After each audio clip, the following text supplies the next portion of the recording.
So I think people are really starved actually for authenticity. I mean, that's the reason for social media, right? At its core, it's for connection.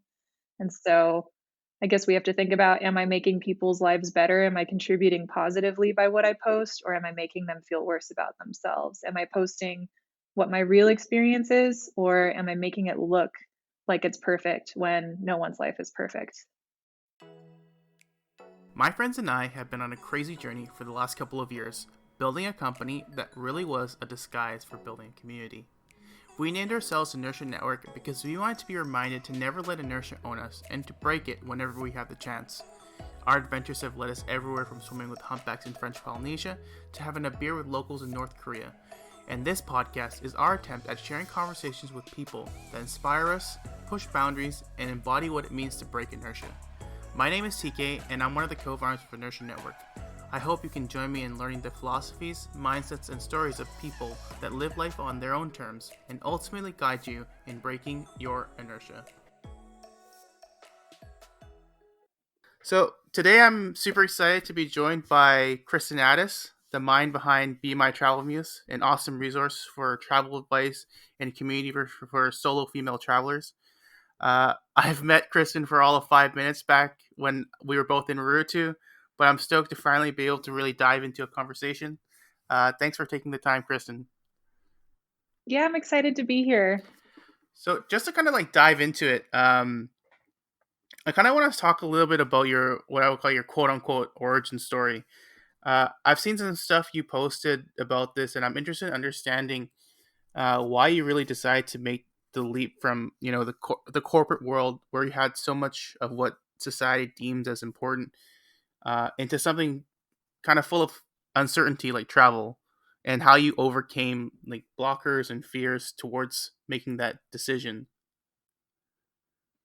Sure. Well, I actually started working in finance in 2008, not too long after the infamous failure of Bear Stearns. So I didn't actually go into the corporate world thinking it was all that secure. And so maybe that's a benefit slash drawback of graduating into such a terrible economy. So it's interesting we're faced with something similar now because it feels all too familiar to me. And for me, traveling is the most certain thing I can think of because I just know that I will have amazing experiences and amazing connections, and it's wonderful to be able to do it as a living, but that's really the byproduct of the experience, right? hmm Um, so for yourself, you've been doing this travel blogging for 7 years now, and you've built something that's pretty incredible. Uh, but around year four that you mentioned, you felt like a lot of it was going back into that rat race, and you were starting to lose motivation. Um, what do you think really caused this for you, and what did you kind of do to pull yourself back into it? Yeah, it's interesting because when I started my blog and my brand way back in 2012, it's not that long ago, but when I first started it, Instagram was brand new. There was no such thing as an influencer. There were a lot of travel bloggers, but to be honest, I'm not sure what we thought we were doing because nobody was paying us to go on trips. We were maybe eking out a living off of affiliate links and all that, but most of the main ways that people make money now were hardly available to us back then. So the industry really changed. And around year four for me, which was about 3.5 years ago, it was kind of the time when a lot of people were becoming influencers and the whole sort of insta perfect imagery started to come out. And in order to be competitive with blogging, it almost felt like I had to play that game too, of hmm everything being perfect and curated. And for me, it had always been about the adventure. So one big thing about right now is that I'm sort of realizing like, hey, it can still be about that and it can all still very much be in the moment. And we can have those amazing experiences again if we just let go of the need for it to be this perfect curated thing that looks like hmm it just happened out of nowhere and it's so Yeah. spontaneous. So, like, kind of like expanding on that point, do you think that What are your thoughts on the current state of social media? And not just from like a business standpoint, but maybe from like an onlooker looking in. Because you kind of spoke about how we kind of paint this picture perfect painting of what is going on, but we don't often see all the things that are happening in the background. And for me personally, like what I found is that it kind of it's almost a little bit stressful to look at social media sometimes because it creates some sort of like you wonder why you're not able to do those things. Yeah, and I think that that's actually a really common sentiment for people. I did a little bit of research a couple years ago into some studies that were done on the psychology of social media and how it impacts people. And a lot of people feel worse actually after looking at their news feed. And so it wasn't until right around mid-March that I re-downloaded Instagram Mhm. actually onto my phone and was using it beyond just something that I posted in and got out as quickly as possible. I'm seeing a lot more vulnerability on there now, a lot more people talking about what they're experiencing in the moment, and a lot less look at me because it's kind of the great equalizer, isn't it? All of us are stuck at Mhm. home. And so there is no more look at me, how great my life is. It's more of, hey, this is my life right now. This is what I'm experiencing. And I think that goes back to the original sentiment of this instant gram, right? Mhm. Yeah. It's more of this is what I see right now. This is how life is right now. And I, for one, am thrilled by that. And so I hope that authenticity remains important. Also, kind of expanding on because I like that you brought up vulnerability and how we're kind of moving toward like how you see the platform moving towards that. Do you think that that's something that's gonna kind of stay in the platform and that this whole authenticity is kind of becoming more of a movement within Instagram? I think that that was always there. I think that, for me anyway, especially with the blog posts that I've written that were more personal or to the heart, from the heart, that's what people are really connecting with and always did. Hmm. So I think people are really starved actually for authenticity. I mean, that's the reason for social media, right? At its core, it's for Hmm. connection. And so I guess we have to think about, am I making people's lives better? Am I contributing positively by what I post, or am I making them feel worse about themselves? Hmm. Am I posting what my real experience is, or am I making it look like it's perfect when no one's life is perfect? You've been on the road for a long time, and I know it's difficult to nail down one moment. But I do kind of want to ask you whether it's been impactful, bizarre, or just wildly unexpected. Some of those moments that really come back to you, some moments that really have impacted you. Some of them have really been just something I could never have anticipated or planned for. For me, hitchhiking has actually been a super cool experience, whether I'm driving and picking people up or whether I'm a passenger.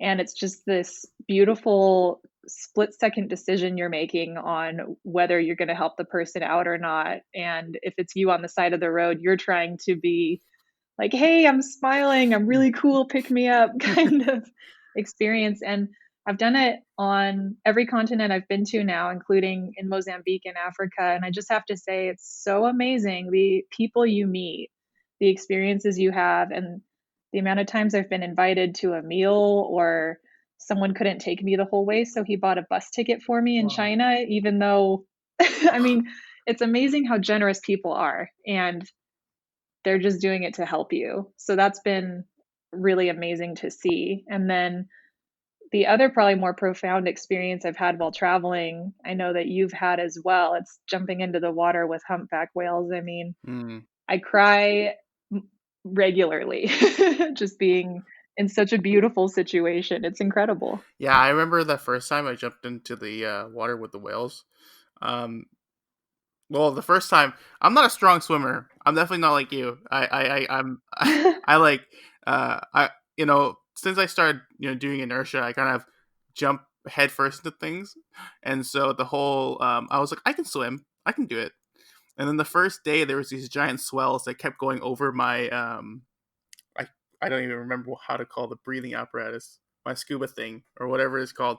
And then like, but by the time I finally got and saw a whale, it was like the most mind blowing experience that I've ever had because, um, I think at in that moment you kind of realize that there's this thing that's the size of a bus that could easily kill you if it wanted to, but it doesn't, and it's super sentient, and it's super empathetic, and it's caring, and it's just this kind of like connection that you have with something that's not another person.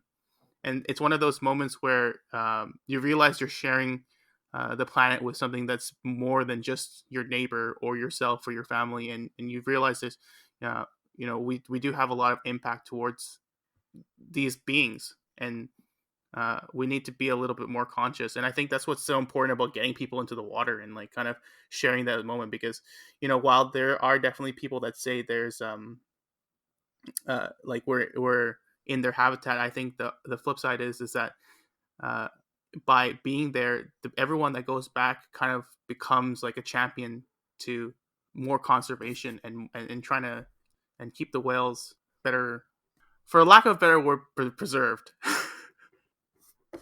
Yeah, and I mean, just thinking about thousands of years ago, people had this experience every single day where they were very aware of, hey, I'm just part of the fabric. I'm very much just in the palm of Mother Nature's hand.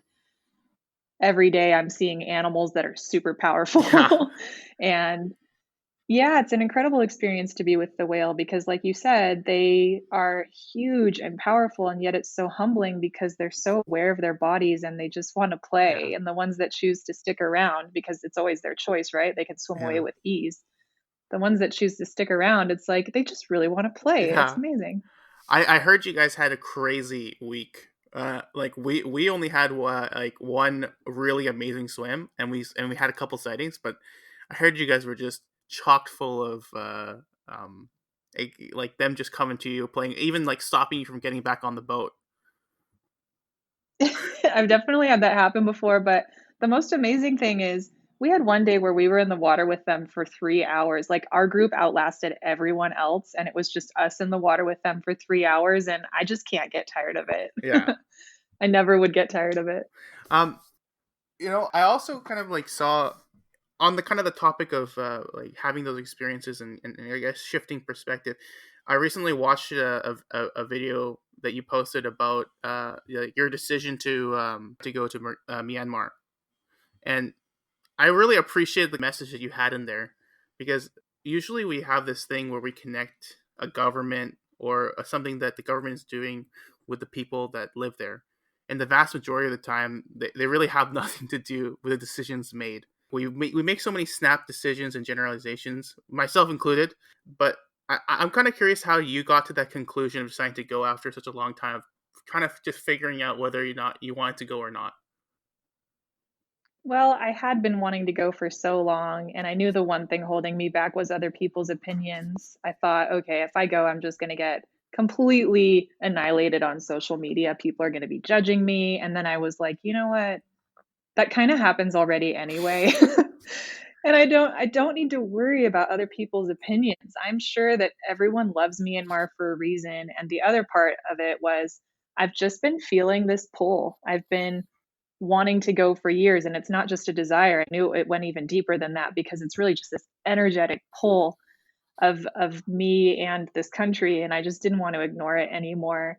And so I was just like, you know what? I'm going to go, and I don't even have to write about it if I don't want to. Mm-hmm. But within the first day of arriving, I knew like these people are so lovely. They're just so kind, and in contrast to a lot of other developing countries that I've been to, which I don't hold this against anyone, but a lot of the time they try to scam you or get more money out of Mm-hmm. you. That was really not my experience in Myanmar, even though they have so little. And so I just can't say enough good things about it. And, my government does all kinds of things I don't agree Mm-hmm. with. And that doesn't mean that I am, my government's actions. And so just thinking about that, I wouldn't want anyone to hold that against me. Mm-hmm. So I won't hold that against them. Yeah, no, I got a chance to go to Myanmar, I think about a year and a bit ago, or I think 2 years ago, and it was easily one of my favorite countries in Southeast Asia. That the people are Absolutely. really lovely, and the places are beautiful. I had this really crazy experience where I had to eat jungle rat up there with Matt, and so it was it like forever cements itself as a place in my mind. But for you, did you get any blowback from posting about it and deciding to go there? I was really surprised to find that people were very receptive to my point of view. And, instead of telling people what they should think, I was just like, you know what, this is what my opinion and my experience was. And, what's yours? We all have to make our own. I can't tell you the right answer, just like you can't tell me the right answer. And for the most part, people were very receptive to that. So I was actually surprised and impressed. And do you think that like with this experience that you'll start going to more of the places that are a little bit more taboo in the minds of the general public, or do you feel like this is a gateway towards kind of exploring more and kind of sharing more because you're kind of a platform to kind of help, I guess, shift people's perspectives in that realm? Well, it's kind of funny because looking back on it, I realized that Myanmar is not the first time that I went somewhere that's Hmm. controversial. I mean, I spent a good amount of time in the Tibetan Autonomous Prefecture in China, and I saw their struggle and I bonded with those people. And when I thought about, would I take that all back because of the situation surrounding Tibetans? Like, no, of course not. It's important that I went there. It's important that I got to know them. And the more that we can sort of shine a light on these things, I think the more attention they can get that's not just so one sided Hmm. because the media has their own story they're telling. And, we also have that chance. So have you found that people who have been following you and talking to you and like following your adventures, have you seen a shift in kind of perspective when you talk about places like this? What's really amazing is just to see that more and more people grow through their traveling. It really opens their eyes. It causes them to sort of question what they've been told. Hmm. And yeah, the more that I go to these more remote places or show people things they haven't seen before, which is getting harder and harder to do these days, I think the more people are like, wow, okay, we are really not separate from one another. I mean, this is just kind of one big beating heart, this earth we have. And so I think we have a responsibility to question everything. Hmm. That's such an interesting point. I think I, f- I found that a lot of people that do a lot of traveling have kind of come down to that conclusion. Like even for myself, was surprised because like I'm ethnically Korean, and I went to North Korea about 2 years ago, and I had a lot of like preconceived notions and expectations kind of walking into it, even though I told myself I didn't. I remember taking the train from China into North Korea, getting off the train, and there was just this moment where I was looking around in the train station and I saw all these people, and I realized that these people are all just Koreans, and that the biggest difference between me and them, uh, well, was that my family ended up on a different part of the peninsula when they decided to draw a line, and so it was such a powerful experience for me because when I spent time there and I talked to people and met like normal people and really had conversations with them, I realized that there are so many things that are just super universal, and that no matter where you're from, we all share them. And so often we decide to kind of get stuck in the differences, but there's so much in common. So yeah, I really kind of appreciate that answer. Yeah, well said. I mean, we're so often just kind of, grouped together and lumped in by these lines drawn on the ground by people whose opinions we might not even really agree Hmm. with. And so it's nice to travel and break that down and see that it's just humanity. Hmm. Kind of talking about like that and like polarization, we kind of have a pretty polarizing time in our lives right now. It seems like a lot of times it's a this us or them mentality. What do you have any opinions on like how you think that we could start moving towards bringing it more closer to the middle, and kind of being less combative and more open to discussion with each other? I would really, I mean, for me, I've completely opted out of the news and traditional media because I'm realizing this is just one perspective that's being delivered to me. And it's just so rarely all of the facts. It's often just someone's opinion of an interpretation of what's going on. And so instead of focusing on all of these things that are being told to us about other cultures and other people, I would seriously ask if that's true. Like, am I sure that's true? Hmm. And, I think culture in a lot of ways can be really beautiful. It's the food we eat, it's the things we grow up believing, but it can also be used as a way to divide us. And let's just look at the facts again here. If you stretch out human history, the modern cultures that we're so connected to that can be so divisive are really, really, really new. Hmm. And so is society as a whole. It's all just agreements that we've made, series of agreements that we've made. And so when I look at it like that, I have to sit back and question, like, how much do I really believe in this being true or not true? Like, if someone is born there and I'm told they're different from me because they have a different religion, I mean, is that really true? Doesn't everyone just want to love? Doesn't everyone just want to feel safe? Doesn't everyone just want enough to eat and to feel shelter? And, fanaticism just comes from us being unable to accept that other people might not agree with everything that we hold to be true. Hmm. Wow, very very well said. I agree with. I basically agree with everything you just said, and yeah, I think it's it's so interesting because um we don't put when we decide to disagree with someone or a generalization of what we believe type of people, we don't see a face. We just see a label. And I found that when we kind of strip that away and we kind of make it like, I have a friend who always says you can't hate a face. Like you can't hate someone face to face, and like when we start to move away from this person is this label that I have in my mind and towards this is a person with their own like uh, complex kind of thought processes and opinions and decisions and there's a lot of things reasons why they believe in the things that they believe in, and we decide that we want to have a dialogue instead of disliking what they believe in. That's when I think we really start moving towards like um, kind of coming together and moving things forward positively. Yeah, agreed. It's just about remembering that it all just comes down to a human by human basis and that there's so little about us that's actually not exactly the Hmm. same. So I kind of want to talk a little bit about kind of the lessons you've taken away from this experience that you've had over the past like from since you started your blog, because you've probably done a lot of incredible things during this time, and I kind of want to know what some of the biggest takeaways and lessons that you've had and things that have really kind of shifted your personal perspective. Sure. Well, one of the first things is that I am insanely rich.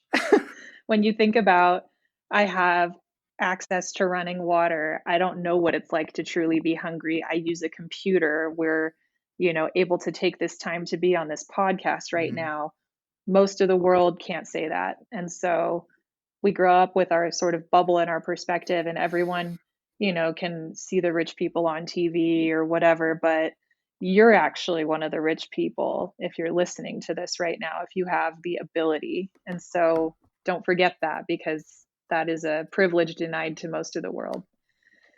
And then one of the other big things is, when I first started traveling, I just wanted to have fun. It was about me getting out there and seeing the world. And yeah, I wrote about it and I shared about it, but I never really thought about what the reason was behind all of it, or what my why was. But I think now, as I've grown a lot more in my brand and what I'm putting out there, it's always got to come back to, how's this of service to other people? Hmm. And whatever we put out there, when that's what we have in mind, it's just so much easier to wake up every day excited. So, do you think that your mission with the blog is just to kind of help people, or is it something more condensed than that, or is there like a what is your why? It's my contribution to women Hmm. basically, and men too, but since I focus on women, it's my way of saying, hey, if you can get out there and travel by yourself, you're going to realize that you're super resourceful. You're going to become very, your self-efficacy is going to go up immeasurably. You're going to become a more powerful individual in this world. I think you'll become a force for good because you're going to be able to connect with people the world over and realize that, it's up to us, like as individuals, to further humanity. It's not up to our governments. It's a grassroots Mm-hmm. thing. And so that's my mission, is to get people out there to explore, particularly alone, so that they can realize that they have a lot of personal power and that personal power can make a difference. I'm sure you get a lot of messages and whatnot from people that have sparked on the solo female travel because of all the resources that you've left out there. Have you had any really impactful moments with people in your community who've kind of like talked to you about this? Yeah, absolutely. One of the women who came on one of my trips, she's a teacher in Southern California, and she shared with me that a hiking trip that we had all gone on, because I run women's adventure trips as well, and TK, you and I are even collaborating on a whale trip this summer. Mm-hmm.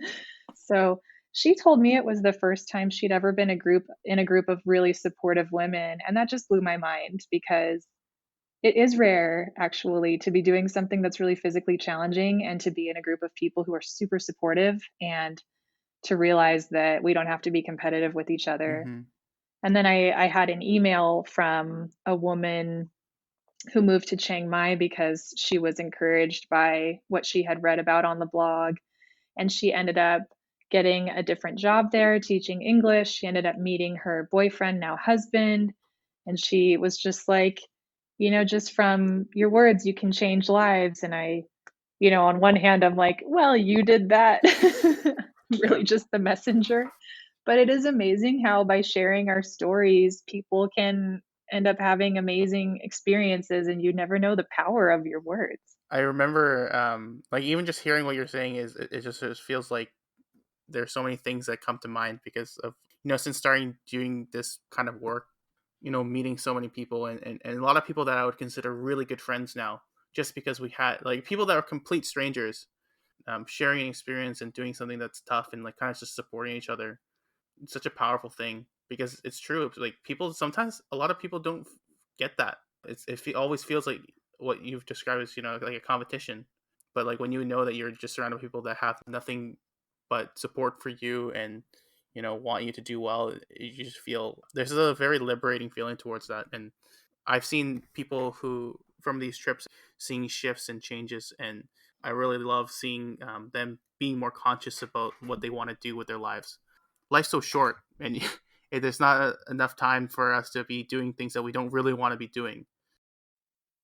Yeah, absolutely. And it's all them doing it, right? It's all them taking the actions. But if you can just provide that one opportunity for them to maybe shift their view a bit, it can be so amazing. Yeah, some people just need to be, given a little bit of a prod. It cascades into this amazing thing, and it's all done by themselves, which is such an amazing thing. And people are so capable. We just don't. They just People just don't give themselves the credit. Like even for myself, I would never. Yeah, if you had met me when I started doing this, or even before that, the person that I am now is just a completely different. It's a 180, and it's because I've been able to have conversations like this and meet people all over the world that have kind of helped me on my journey. So it's super powerful, and I think it's really important to kind of be able to share that with people. Yeah, I agreed. kind of want to talk a little bit about. I was reading how you said recently you kind of got more. You started going down a little bit of more a spiritual path, you know, and up until the last couple of years, I never really considered spirituality as something that's important. But I found that when you invested in it, you kind of find a shift in yourself that makes us feel more fulfilled. My question is, what are some lessons you think would help people regarding getting into spirituality and like some of the lessons that you've really taken away from going down into that practice? Well, when I first went to Southeast Asia, which was my place that I went 8 years ago when I started this journey, that's when I got exposed to Buddhism and meditation. And this was a belief system that I'd actually always on a core level believed in Hmm. and never knew already existed and had actually existed for much longer than Christianity.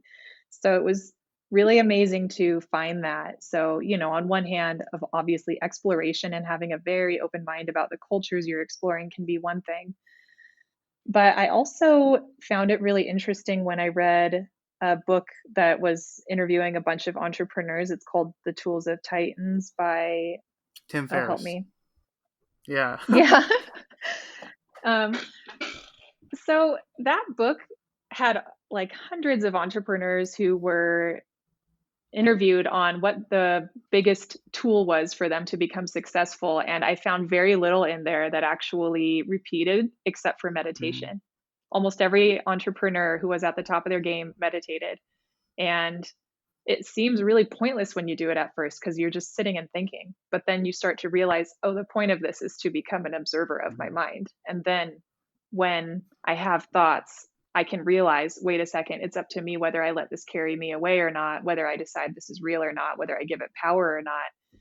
And so I think that's the tip of the iceberg for a lot of people is starting to meditate, even when it seems pointless, even when you don't know what you're doing, because you can't actually do it wrong. So how long have you been kind of doing that practice? Because honestly, meditation is one of those things that I've always told myself I want to start doing, but I've never carved out the time to just start doing it. I think a great way to get going with that is to just do, start with 2 minutes then, if that is the way that you can make sure you do it every day. Like right when you wake up, okay, 2 minutes, or like just a few conscious Hmm. breaths where I focus on my breath, and then expand it to 10 minutes, and then expand it to 20 minutes, and then make it a fixture in your day that you look forward to before you check your phone, before you check your email. And it can just become a part of your daily Hmm. routine. And then again, even if you don't know what the point is, it's going to become obvious at some point. It's going to have benefits. And So for me, no, sorry, sorry, go I ahead. think you were gonna vote to say what I was gonna ask.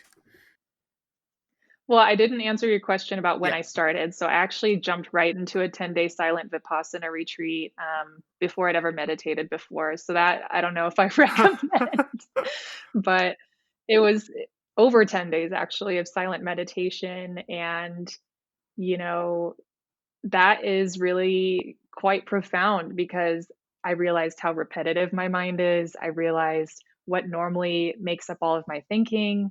And I thought that I had failed because I was doing so much thinking. And then I came to realize, like, no, the whole point was just to look at what I'm Yeah. thinking. Because before that, I'd never second guessed my own thoughts. Wow. I've been told by one of my friends that, and she's done those Vipassanas like multiple times. She said it's one of the most profound things she's ever done, and she would highly recommend anyone to kind of jump into that. Was it tough? I mean, I assume it's tough, but did you find it was super difficult? Oh, for sure. I mean, of course it is. I think that's the thing. Doing the work, like you kind of constrict and then you expand, and then maybe you constrict and you expand, but you're always expanding more than you came from. Mm. It's kind of like a flower blooming, like a perennial flower blooming. But the wonderful thing about it is at least it's kind of like a boot camp. It's like, okay, 10 days, you're not going to read, write, you're not going to be on your phone, you're not going to listen to anything else except for your own mind. So what are you going to do with this? How are you going to deal with Yeah, it? um, I was reading about this thing called like a serotonin fast because we're so addicted to getting like these or dopamine fast.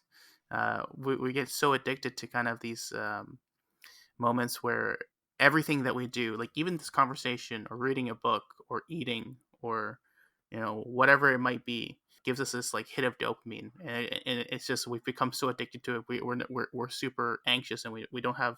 We always need some kind of entertainment, and to kind of like put that on reset by not doing those things for like even a day.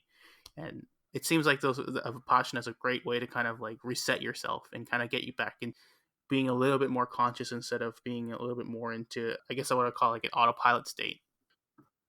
Yeah, I think that's a really good way to put it. And as a woman who told me on day one before we took the vow of silence, there will be moments of heaven and moments of hell.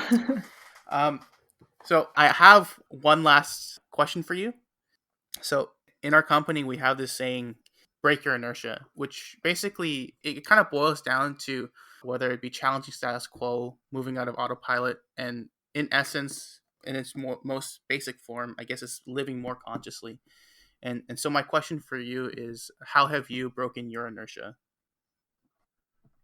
I think by just taking this big leap to quit my old job, which was a six-figure job in finance back in 2012, and going for the blog, which had no promise of providing me with anything.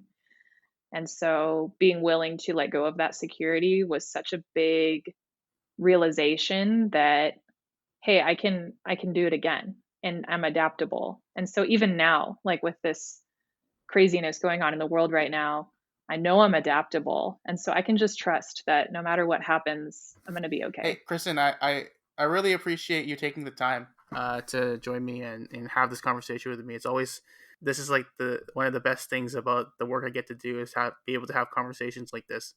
So I really appreciate it. Yeah, thanks for having me, TK. Well, I hope everything is well with you and continues to be well, and hopefully we have our project in September launch. But until next time. All right, thanks, guys. You can find me on any social media platform or my blog, all at BeMyTravelMuse.com. Okay, thanks, Kristen.